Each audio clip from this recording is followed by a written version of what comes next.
అంత అమౌంట్ వస్తుందని కూడా చెప్తున్నారు పొలం పనికి. ఇద్దరు ముగ్గురు కూలీ వెళ్తారు సార్, బాటిల్ చేసుకుంటారంట, పండగ పూట ఈవినింగ్ కూర్చొని తాగుతారు. దాంట్లో పేరెంట్స్ కూడా అదే అలవాటే, వాళ్ళే బాటిల్ తప్పిని పంపిస్తారు, వాళ్ళు ఆటోమేటిక్గా నేర్చుకుంటున్నారు సార్.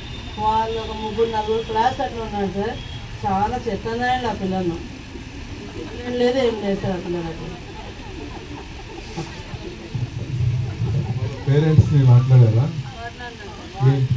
వాళ్ళు ఒకరు సపోర్ట్ చేస్తారు సార్, ఇంకా ఇద్దరేమో కొట్టండి అంటారు, కానీ ఫోన్ చేసి చెప్తారు, ఎస్ఎంసీ మీటింగ్ రారు, పిలిపిస్తే రారు, తీపిస్తామన్నా రారు, ఏమీ రాదు సార్, వదిలేస్తారు వాళ్ళు. క్లాస్లో ఎలా ఉంటారు? క్లాసులో ఉన్నది సార్, మీన కలిసి మొత్తం డిస్టర్బ్ చేస్తారు. ఏ మండలం అమ్మా?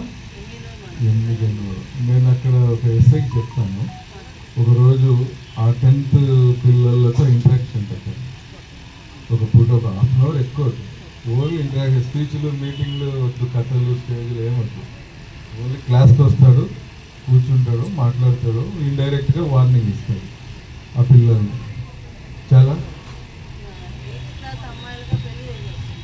అది మీ ఒక్కరి వల్ల కాదమ్మా, అది ఆ మండలంలో ఆ గ్రామంలో అందరూ పాటుపడాలి. ఇంకో దానికి చిన్న యాక్షన్ ఏంటంటే, వాళ్ళ నెంబర్స్ పెట్టుకోండి. Women and child department Sujatha అని ఉంటుంది, శారద గారి నెంబర్ మీకు ఇస్తాను. ఆమెకు ఫోన్ చేస్తే ఇమీడియట్గా రెస్పాన్స్ ఉంటుంది, రియాక్షన్ ఉంటుంది.